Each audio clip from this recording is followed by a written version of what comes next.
ನಮಸ್ತೆ, welcome back to our channel Soumya recipe corner.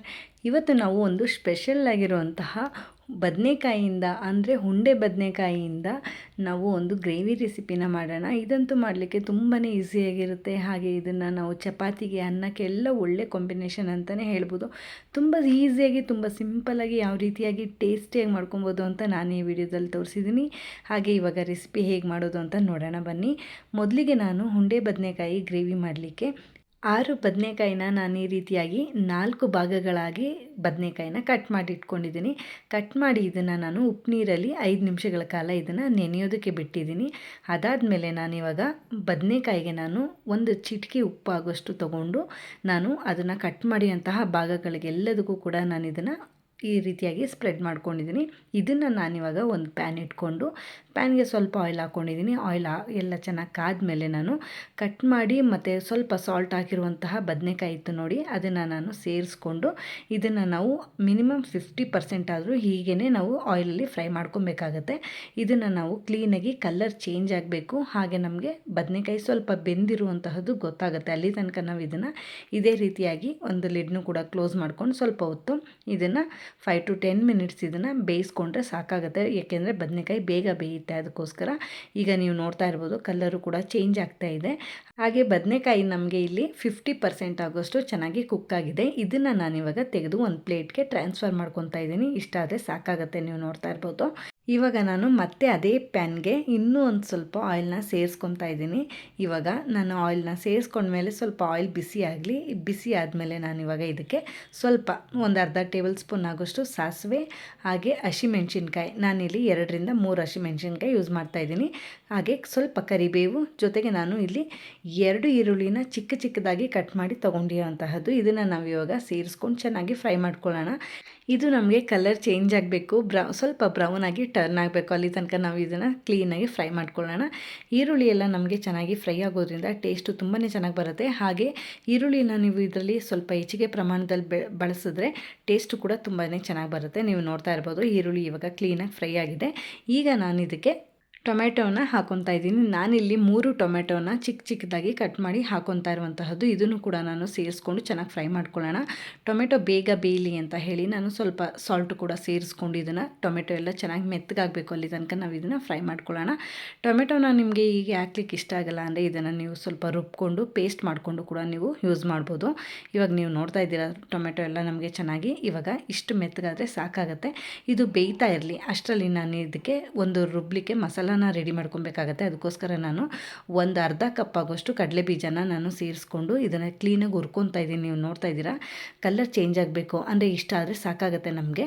ಇವಾಗ ನಾನು ಇದನ್ನು ತಣ್ಣಗಾಗ್ಲಿಕ್ಕೆ ಬಿಡ್ತೀನಿ. ತಣ್ಣಗಾದಮೇಲೆ ನಾನು ಇದಕ್ಕೆ ಸ್ವಲ್ಪ ತೆಂಗಿನಕಾಯಿ ಹಾಗೆ ಸ್ವಲ್ಪ ಕೊತ್ತಂಬರಿ ಸೊಪ್ಪನ್ನ ಸೇರಿಸ್ಕೊಂಡು ನಾನು ಇದನ್ನು ಕ್ಲೀನಾಗಿ ಫೈನಾಗಿ ಪೇಸ್ಟ್ ಮಾಡ್ಕೊಬೇಕಾಗತ್ತೆ. ನೀವು ನೋಡ್ತಾ ಇದ್ದೀರಾ ಇಷ್ಟು ಸಣ್ಣದಾಗಿ ನಾವು ಪೇಸ್ಟ್ ಮಾಡಿ ಎತ್ತಿಟ್ಕೊಳ್ಳೋಣ. ಈಗ ನಾನು ಬೇಯ್ತಾ ಇರುವಂತಹ ಟೊಮೆಟೊ ಇತ್ತು ನೋಡಿ, ಅದಕ್ಕೆ ನಾನು ಇವಾಗ 1 ಟೇಬಲ್ ಸ್ಪೂನ್ ಆಗೋಷ್ಟು ಹಸಿಮೆಣ್ಸಿನ್ಕಾಯಿ ಪುಡಿ, ಹಾಗೆ 1.5 ಟೇಬಲ್ ಸ್ಪೂನ್ ಆಗೋಷ್ಟು ಧನಿಯಾ ಪುಡಿ, ಅರ್ಧ ಟೇಬಲ್ ಸ್ಪೂನ್ ಆಗೋಷ್ಟು ಗರಂ ಮಸಾಲ, 1/4 ಟೇಬಲ್ ಸ್ಪೂನ್ ಆಗೋಷ್ಟು ಅರಿಶಿನ ನಾನು ಸೇರಿಸ್ಕೊಂಡು ಚೆನ್ನಾಗಿ ಇದನ್ನು ಫ್ರೈ ಮಾಡ್ಕೊಳ್ಳೋಣ. ಇದನ್ನು ನಾನು ಇವಾಗ 1-2 ನಿಮಿಷ ಫ್ರೈ ಮಾಡ್ಕೊಂಡ್ಮೇಲೆ ರುಬ್ಬಿಟ್ಕೊಂಡಿರೋಂಥ ಮಸಾಲ ಇತ್ತು ನೋಡಿ, ಅದನ್ನು ಡೈರೆಕ್ಟಾಗಿ ಸೇರಿಸ್ಕೊತಾ ಇದ್ದೀನಿ. ಅದನ್ನು ಕೂಡ ನಾವು ಸೇರಿಸ್ಕೊಂಡು ಹಸಿ ಸ್ಮೆಲ್ಲೆಲ್ಲ ಹೋಗಬೇಕು, ಆ ರೀತಿಯಾಗಿ ನಾವು ಇದನ್ನು ಕ್ಲೀನಾಗಿ ಫ್ರೈ ಮಾಡ್ಕೊಳ್ಳೋಣ.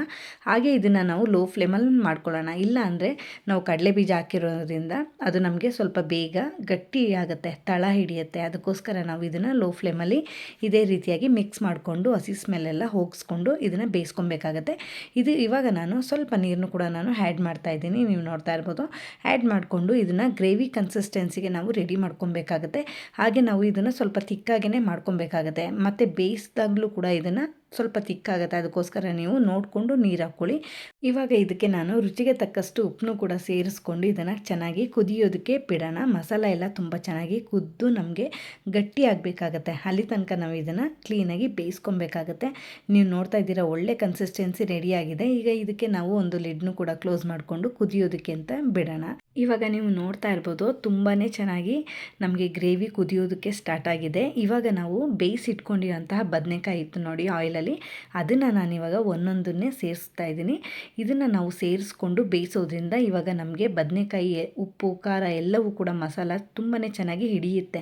ಅದಕ್ಕೋಸ್ಕರ ನಾನು ಇದನ್ನು ಹಾಕ್ಕೊಂಡು ಚೆನ್ನಾಗಿ ಒಂದು 5 ನಿಮಿಷಗಳ ಕಾಲ ಬೇಯಿಸ್ಕೊಂಡ್ರೆ ಸಾಕಾಗುತ್ತೆ. ಯಾಕೆಂದರೆ ಮೊದಲೇ ನಾವು ಬದನೆಕಾಯಿನ ಚೆನ್ನಾಗಿ ಬೇಯಿಸ್ಕೊಂಡಿರೋದ್ರಿಂದ ಈಗ ಒಂದು 5 ನಿಮಿಷ ಬೇಯಿಸ್ಕೊಂಡ್ರೆ ಸಾಕಾಗುತ್ತೆ. ಹಾಗೆ ಮಸಾಲ ಎಲ್ಲವೂ ಕೂಡ ನಾವು ಇದೇ ರೀತಿಯಾಗಿ ಮಿಕ್ಸ್ ಮಾಡಿಕೊಂಡೇ ಇದನ್ನು ಚೆನ್ನಾಗಿ ಬೇಯಿಸ್ಕೊಬೇಕಾಗತ್ತೆ. ನೀವು ನೋಡ್ತಾ ಇದ್ದೀರಾ ಬದನೆಕಾಯಿ ಕೂಡ ಇವಾಗ ಕ್ಲೀನಾಗಿ ಪರ್ಫೆಕ್ಟಾಗಿ ಬೆಂದಿದೆ ಅಂತಲೇ ಹೇಳ್ತೀನಿ. ತುಂಬಾ ಚೆನ್ನಾಗಿ ಬರುತ್ತೆ. ನೀವು ಕೂಡ ಇದನ್ನು ಡೆಫಿನೆಟ್ಲಿ ಮನೇಲಿ ಒಂದ್ಸರಿ ಟ್ರೈ ಮಾಡಿ. ಹಾಗೆ ಇವಾಗ ನಾನು ಕೊನೆಯದಾಗಿ ಇದಕ್ಕೆ ಕೊತ್ತಂಬರಿ ಸೊಪ್ಪನ್ನ ಆ್ಯಡ್ ಮಾಡಿದ್ರೆ ಹುಂಡೆ ಬದನೆಕಾಯಿ ಮಸಾಲ ಇವಾಗ ನಮಗೆ ರೆಡಿಯಾಗಿರುತ್ತೆ. ನೀವು ನೋಡ್ತಾ ಇರ್ಬೋದು. ಇದನ್ನು ನೀವು ಚಪಾತಿಗೆ ರೈಸ್ಗೆ ಒಳ್ಳೆ ಕಾಂಬಿನೇಷನ್ ಅಂತಲೇ ಹೇಳ್ತೀನಿ. ತುಂಬಾ ಚೆನ್ನಾಗಿ ಬರುತ್ತೆ. ಚಪಾತಿಗಂತೂ ಅದ್ಭುತವಾಗಿರುತ್ತೆ. ನೀವು ಕೂಡ ಮನೇಲಿ ಒಂದ್ಸರಿ ಟ್ರೈ ಮಾಡಿ. ಟ್ರೈ ಮಾಡಿದ್ಮೇಲೆ ರೆಸಿಪಿ ಹೇಗೆ ಬಂತು ಅಂತ ನನಗೆ ತಪ್ಪದೆ ಕಾಮೆಂಟ್ ಮಾಡಿ ತಿಳಿಸಿ, ಓಕೆನಾ. ಐ ಹೋಪ್ ಈ ವಿಡಿಯೋ ನಿಮಗೆ ಇಷ್ಟ ಆಗಿದೆ ಅಂತ ಭಾವಿಸ್ತೀನಿ. ಇಷ್ಟ ಆಗಿರೋ ವಿಡಿಯೋಗೆ ಲೈಕ್ ಶೇರ್ ಕಾಮೆಂಟ್ ಮಾಡೋದು ಮರಿಬೇಡಿ. ಹಾಗೆ ವಿಡಿಯೋ ಯೂಸ್ಫುಲ್ ಅನ್ಸರೆ ನಿಮ್ಮ ಫ್ರೆಂಡ್ಸ್ ಆ್ಯಂಡ್ ಫ್ಯಾಮಿಲಿಗೂ ಕೂಡ ವಿಡಿಯೋನ ಶೇರ್ ಮಾಡಿ ಅಂತ ಕೇಳ್ತಾ, ಯಾರೆಲ್ಲ ನನ್ನ ಚಾನಲ್ನ ಸಬ್ಸ್ಕ್ರೈಬ್ ಮಾಡ್ಕೊಂಡು ನೋಡ್ತಾ ಇದ್ದೀರಾ ಥ್ಯಾಂಕ್ ಯು ಸೋ ಮಚ್. ಹಾಗೆ ಸಬ್ಸ್ಕ್ರೈಬ್ ಮಾಡ್ಕೊಳ್ದೆ ನೋಡ್ತಾರೆ ಖಂಡಿತವಾಗ್ಲೂ ಈ ಕೂಡಲೇ ಸಬ್ಸ್ಕ್ರೈಬ್ ಮಾಡ್ಕೊಂಡು ನೋಡಿ ಅಂತ ಕೇಳ್ತೀನಿ. ಹಾಗೆ ನೋಟಿಫಿಕೇಷನ್ ಆನ್ ಮಾಡ್ಕೊಳ್ಳೋದ್ರಿಂದ ನಾನು ಹಾಕೋ ಪ್ರತಿ ವಿಡಿಯೋನೂ ಕೂಡ ನೀವು ಮಿಸ್ ಮಾಡದೆ ನೋಡ್ಬೋದು ಅಂತ ಹೇಳ್ತಾ, ಮುಂದಿನ ರೆಸಿಪಿಯೊಂದಿಗೆ ಸಿಗ್ತೀನಿ. ಅಲ್ಲಿವರೆಗೂ ನನ್ನ ಪ್ರೀವಿಯಸ್ ವಿಡಿಯೋನ ಚೆಕ್ಔಟ್ ಮಾಡ್ತಾಯಿರಿ. Thank you so much for watching this video. Stay tune.